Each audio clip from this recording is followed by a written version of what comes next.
Oi, pessoal, vamos falar hoje sobre derivada e para começar esse vídeo a gente vai fazer uma motivação. Eu vou considerar aqui uma função f definida de x em r e a um elemento de x. Eu vou dizer que esse quociente aqui, q de x, igual a f de x menos f de a sobre x menos a, ele vai ter sentido, é claro, se x for diferente de A. E ele vai ser uma função, então, que vai estar definida em todos os pontos aqui de x, né, do domínio da f, menos o ponto A, e ele vai me dar um número em R. E o que esse quociente está me indicando? Olha só. Se eu considerar que essa é a minha função f de x, e eu tiver aqui o meu ponto A, eu vou ter que aqui vai estar minha f de A, e vou considerar aqui um ponto x um pouco à frente, e vou estar aqui a minha f de x. Então, f de x menos f de A vai ser exatamente esse pedacinho aqui, né? Que eu vou desenhar ele do lado de cá, ó, vai ser exatamente esse pedacinho aqui. E o x menos a vai ser exatamente esse pedaço que nós vamos desenhar aqui. Então, quando a gente faz f de x, é esse lado aqui, né? F de x menos f de a sobre x menos a gente está fazendo exatamente qual é a inclinação dessa reta nesse ponto aqui, olha. Tá? A inclinação da reta, né, que passa por AF de A e XF de X, né? Esse primeiro ponto, e aqui é o ponto AF de A. Então, aqui, se eu tenho aqui meu ângulo alfa, o meu Q de X está me dando exatamente quem é a tangente desse ângulo alfa aqui, né? F de X menos F de A sobre X menos A. Se eu imaginar que esse cara aqui é o tempo e aqui eu tô recebendo a velocidade, quando eu calcular, ou velocidade não, a distância, né?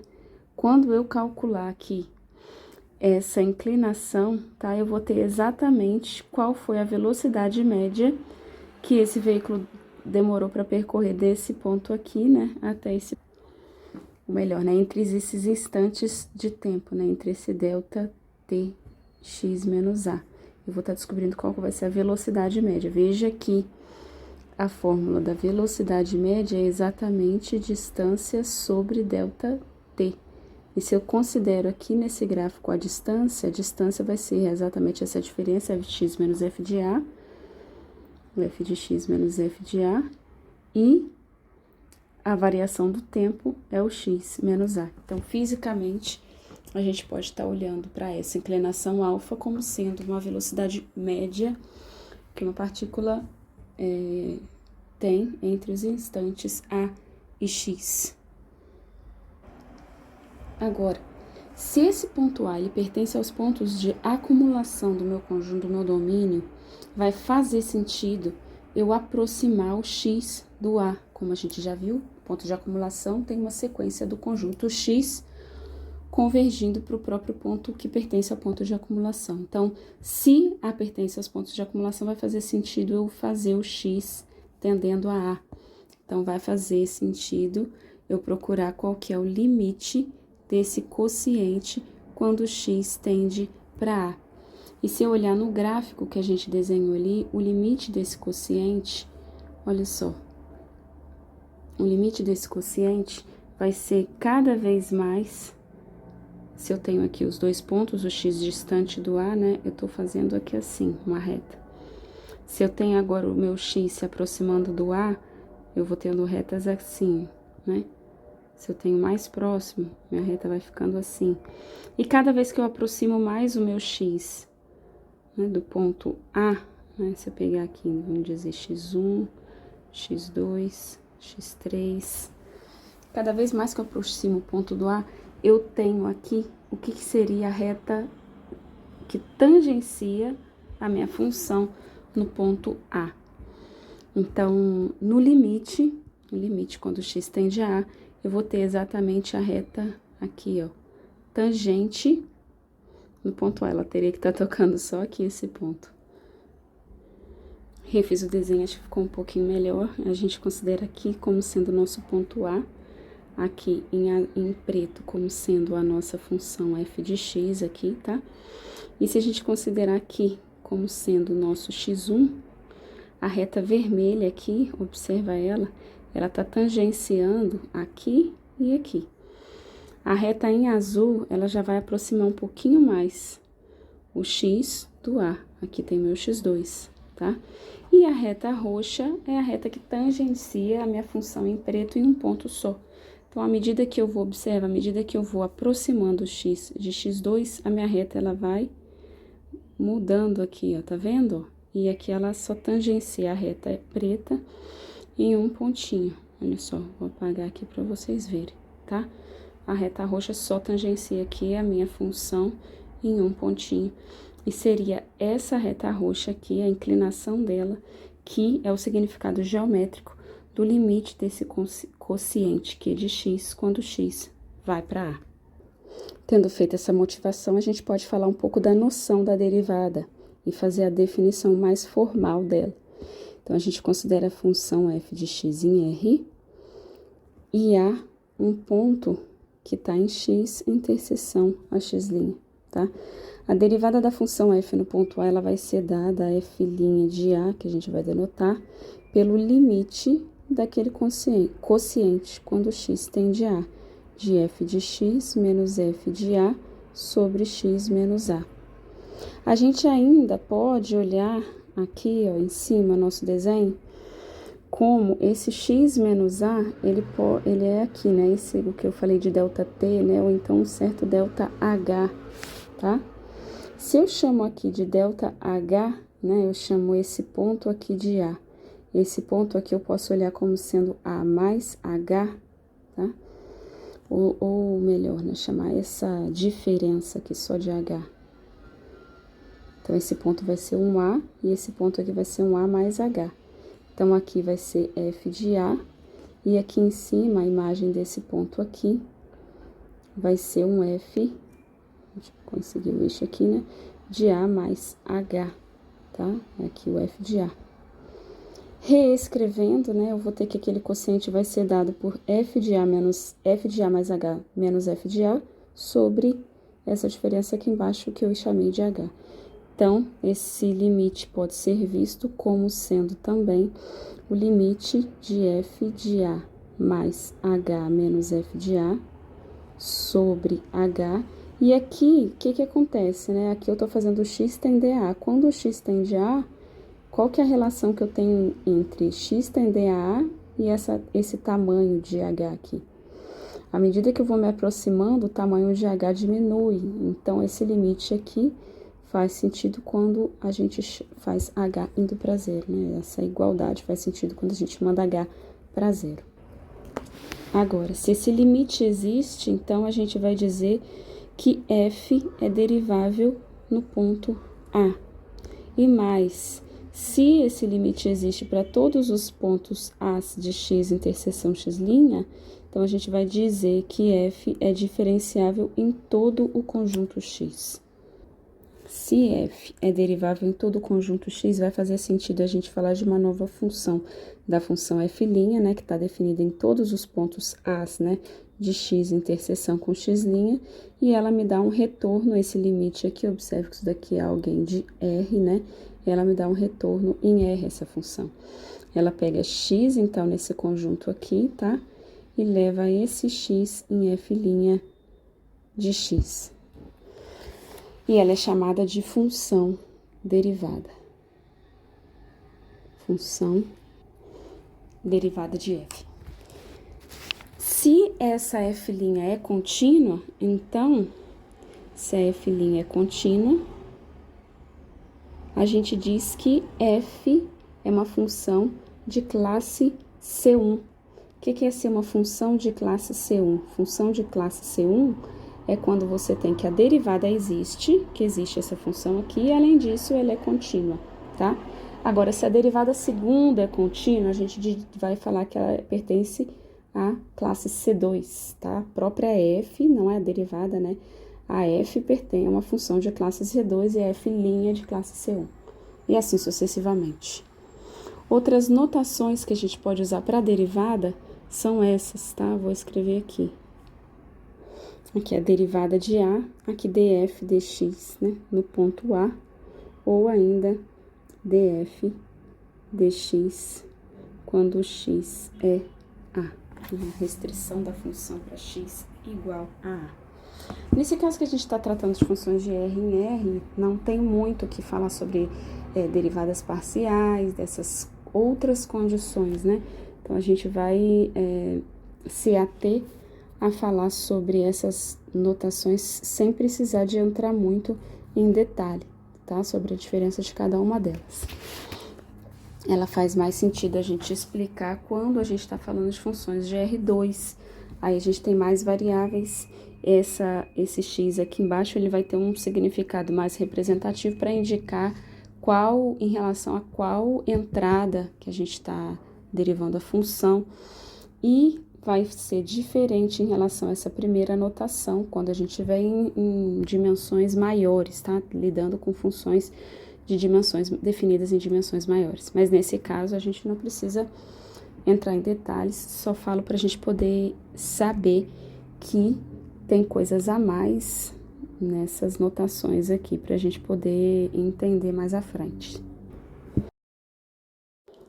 Agora, a gente vai fazer esse primeiro teorema, a fim de que a f, ela seja, a f de x em R seja derivável em A pertencente a x interseção x', é necessário e suficiente que exista um certo C, tal que para A mais H em x, a gente tenha, vamos lá, aqui, f de A mais H igual a f de A mais CH mais R de H, isso aqui a gente pode chamar de um resto também, tá? Onde esse limite aqui, olha, de R de H sobre H é igual a zero. E a gente vai chamar esse C aqui de F' de A. Observa o seguinte, nós temos aqui nesse teorema o famoso necessário e suficiente. É uma condição necessária e suficiente de integrabilidade que ele está dando pra gente. Então, a gente tem, né, que a gente quer caracterizar uma função derivável no ponto A. A gente vai fazer isso através dessa igualdade aqui. E o limite equivalente, né, ao limite da definição que a gente acabou de vai ser esse limite do resto aqui, ele vai precisar de ir para zero, tá bom? Então, para começar a demonstração, a gente vai fazer a ida, tá? Supondo que a função seja derivável. O que é a função ser derivável, como a gente viu aqui em cima? Função é derivável quando existe esse limite aqui, ok? Então, a gente vai supor que exista esse limite, tá? Então, se existe esse limite aqui, o que a gente pode escrever? A gente pode escrever, olha, f de A mais H vai ser igual a f de A mais f' de A vezes H mais R de H. E aí, a gente vai dividir todo mundo, a gente quer, né, mostrar que isso daqui é verdade, tá? Na ida, né, a gente está supondo ela derivável. Vou fazer desse rosinho aqui, supondo ela derivável, e a gente quer mostrar que isso aqui vale, tá? Então, eu tenho que fazer essa expressão e mostrar que o limite é zero. Veja bem, a expressão, eu escrevi ela aqui, tá? Eu escrevi essa expressão aqui, agora eu preciso mostrar que o limite desse R de H sobre H é zero. O que a gente faz? Isola ele. Então, ó, eu isolo o R de H aqui, ele vai ser igual a f de A menos f de A mais H menos f de A menos f' de A, divide tudo por H, tá? A gente obtém essa expressão aqui. Como o limite existe quando o H vai para zero, tá? Como esse limite aqui existe, vai fazer sentido, e esse cara que não depende de H, vai fazer o sentido tomar o limite quando H tende a zero de toda essa expressão da esquerda, tá? E a expressão da direita, como que ela fica? Então, esse daqui faz sentido o limite. E a expressão da esquerda, como fica? tá? Eu tenho que definir essa função R aqui, minha função R, vou definir um conjunto de Y em R. Quem que é esse conjunto Y? Essa minha função R, ela tá definida por essa igualdade aqui, né? Então, para cada H que eu coloco aqui, a minha F de A mais H precisa estar bem definida. Então, eu só vou tomar H onde a F de A mais H esteja bem definida. E onde que é? É onde o A mais H pertença a X, que é o domínio da minha F, tá bom? E, para eu tomar o limite dessa R de H, eu preciso pegar o H tendendo para um ponto do domínio, tá? Eu preciso escolher um certo Y no domínio, mas veja que eu quero o H tendendo a zero. Veja que o zero pertence aqui. Por quê? Porque se eu colocar o zero aqui nesse lugar, o A, ele pertence a X, tá bom? Ou então, ou X mais, ou X interseção X'. Então, o zero vai pertencer a o Y interseção Y'. Com isso, vai fazer sentido eu pegar dos dois lados dessa igualdade e tomar o limite quando o H vai para zero. E o que vai acontecer quando eu tomar o limite de H indo para zero? Se eu tomo o limite de H indo para zero, pela propriedade do limite, o limite da subtração aqui, né? O limite disso tudo aqui é o limite do primeiro menos o limite do segundo, que é exatamente a expressão que eu tô colocando aqui, ó, tá? Esse limite aqui foi o que eu supus lá no início que existe e que é igual ao F' de A. E esse limite aqui, veja bem, ele não depende de H. O F' de A é um número real, porque eu já sei que ele existe, então ele é o próprio F' de A. F' de A menos F' de A é zero. Então, eu consegui provar que o limite de R de H sobre H, quando H vai para zero, é zero. E eu posso chamar, né, o F' de A de um certo C e substituir aqui nessa expressão sem nenhum problema, mostrando a ida do meu teorema. Agora, a gente precisa mostrar a volta. A volta, né, é a condição suficiente, né, para que a F seja derivável. Eu quero mostrar que se essa expressão aqui é tal que o limite desse R de H sobre H é zero, então a minha F vai ser derivável. Vamos lá, esse limite aqui, né, quando H vai para zero, é zero. Então, o que significa esse limite, né? Quem que é R de H? Esse limite R, só vamos escrever de outro jeito. Quem que é R de H? R de H, aqui, se eu isolo ele é igual a F de A mais H menos F de A, tá? Menos C vezes H. Se eu divido tudo por H, isso daqui vai ficar dividido por H, isso daqui corta, tá? Dividindo por H, tomo um H diferente de zero. Quando eu passo o limite aqui dos dois lados, limite dos dois lados com H tendendo para zero de R de H sobre H, do lado de cá ainda sobra nessa constante C aqui, esse lado aqui eu já sei que o limite é zero. Então, por hipótese, né? Por essa hipótese aqui. Então, o que eu consigo? Eu consigo que essa expressão existe e é igual a C, ok? Assim, eu provo que a minha função, ela é derivável em A pertencente a X interseção com X', tá? Um corolário desse teorema é o seguinte, ele diz que uma função ela é sempre contínua nos pontos em que ela é derivável. De fato, se eu tenho uma função f que ela é derivável no ponto A, o que vai acontecer? Eu vou ter que a expressão f de A mais h igual a f de A mais f' de A vezes h mais r de h. Eu posso escrever isso daqui como sendo r de h sobre h vezes h, tá? Eu multiplico e divido o resto, tá? Por h. Esse limite aqui, tá? Vou pegar aqui outra cor. esse limite, quando eu mando o H para zero, esse cara aqui, ele vai para zero, tá? Então, quando eu mando o H para zero, esse cara aqui é uma constante. Então, esse termo aqui também vai todinho para zero, ok? Olha que eu não tô dividindo a expressão por H. Tô tomando o limite quando o H vai para zero de uma forma diferente. Então, eu tenho aqui, ó, que o limite, quando o H vai para zero, o que que sobrou aqui? De F de A mais H é igual ao próprio F de A. E isso aqui garante, né, define, né, a continuidade da minha função no ponto A.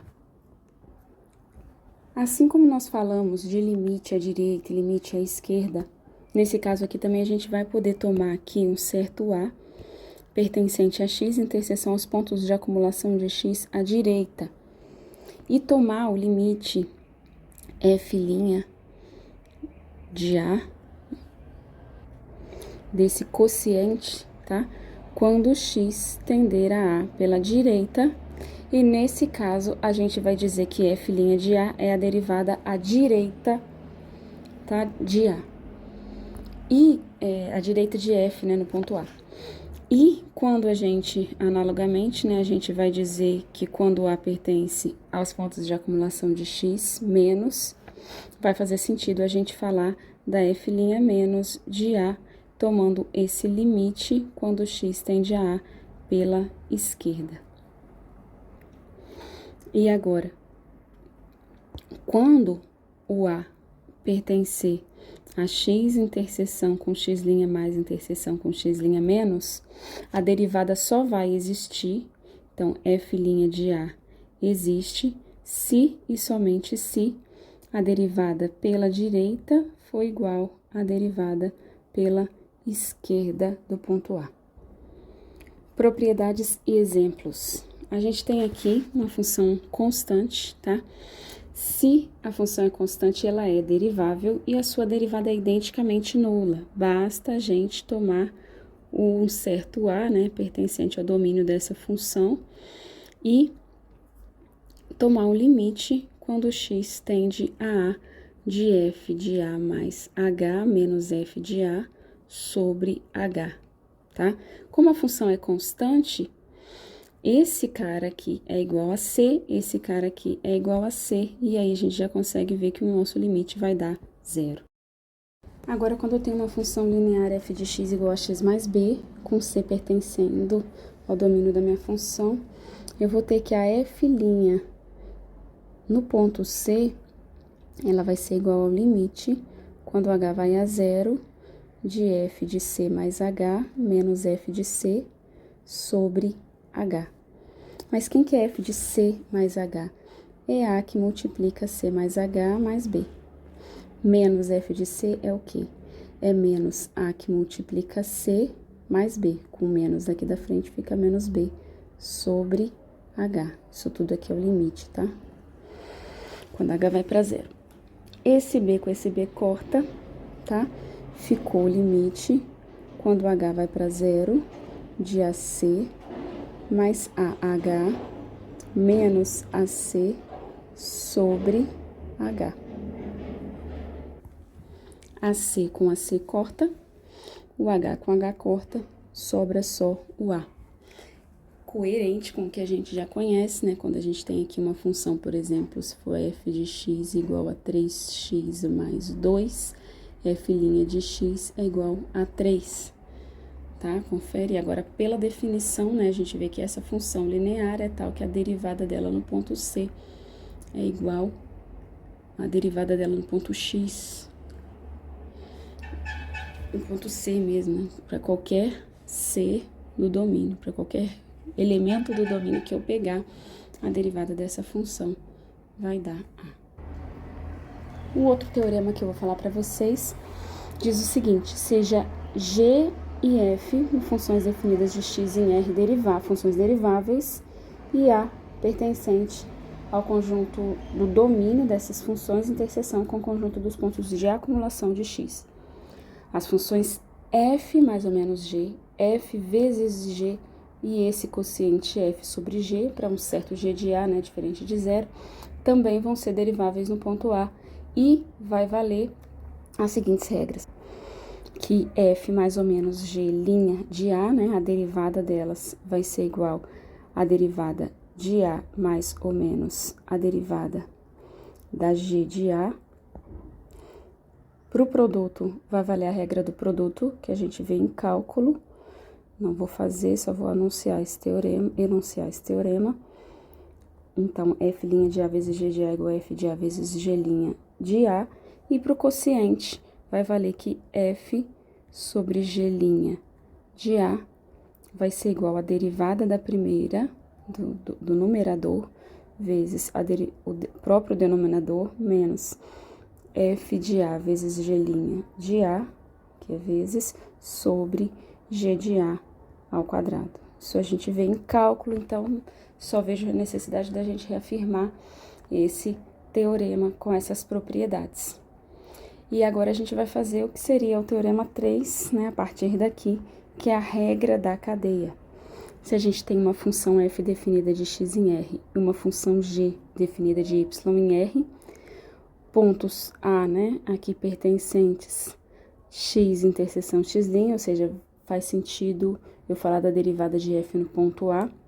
O ponto B pertencente a y em y', ou seja, faz sentido de eu falar da derivada de g no ponto B.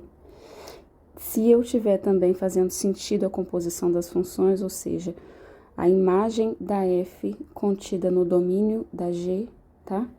E mais ainda o f de a igual a b. Eu vou ter o seguinte, se f é derivável no ponto A e g é derivável no ponto B, então g bola f de x em R é derivável em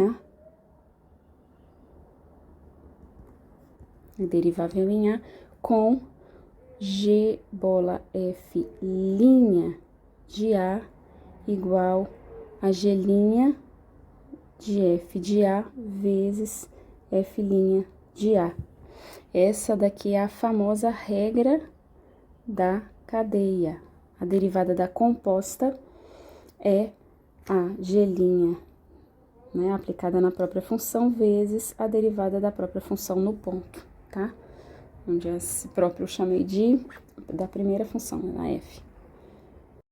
Como exemplo, eu vou dar para vocês o seguinte: se a gente tem f, uma função de R em R derivável, e a gente pode considerar que a função g e h, ambas definidas de R em R, tais que g é igual a f de x ao quadrado, g de x, tá? E h de x é igual a f de x ao quadrado, tudo ao quadrado. Então, o que vai acontecer? Para todo x que eu tomar em R, quem que vai ser a minha g' de x? Eu posso olhar como a g' de x, essa função f, como sendo a função f vezes uma função exponencial, né? Peraí. A função exponencial, posso chamar de função aplicada em x, né? Tal que essa de x aqui, ela me leva no x ao quadrado. Aplicando a regra da cadeia, quando eu fizer a derivada g' de x, isso vai ser igual a f' de x. Vamos escrever do jeito que eu fiz, né? F' de E de x vezes E' de x. Então, olha, g' de x vai dar o quê? Vai dar f' de x ao quadrado vezes x ao quadrado linha. Então, isso vai dar f' de x ao quadrado, de x ao quadrado, que eu não sei qual que é a função f, eu só sei que ela é derivável, então isso daqui faz sentido, vezes quanto que é x ao quadrado linha, derivada disso, é igual de 2x. Agora, se eu definir, né, essa função h de x igual a f de x ao quadrado, é como se eu tivesse aplicado, né, essa mesma exponencial na própria f. Então, é como se eu tivesse feito E aplicado na f de x. Isso implica que g' de x vai ser igual E' de f de x vezes f' de x. Então, o que que vai ser? A minha h' de x vai ser igual... Eu escrevi errado aqui, tá, ó. Aqui é h. H' de x, então, vai ser igual a E' de f de x vezes f' de x. Mas quem que é E' de x, né? É igual f de x ao quadrado, linha, vezes f' de x. Isso daqui é igual a 2 vezes f de x, vezes f' de x. Veja a diferença, tá? Da primeira, quando eu apliquei primeiro a função e depois a exponencial, né? F bola E bola F, tá? A primeira aqui, quando eu derivei a primeira, eu obtive f' de x ao quadrado vezes 2x. E quando eu derivei a segunda, eu tive 2 vezes f de x vezes f' de x. Com esse exemplo, eu termino essa sessão da parte de derivadas e deixarei para vocês completarem, né, essa parte, dando uma olhada nos exercícios que tem no livro do Elo, tá bem? Bons estudos e tchau, tchau, pessoal!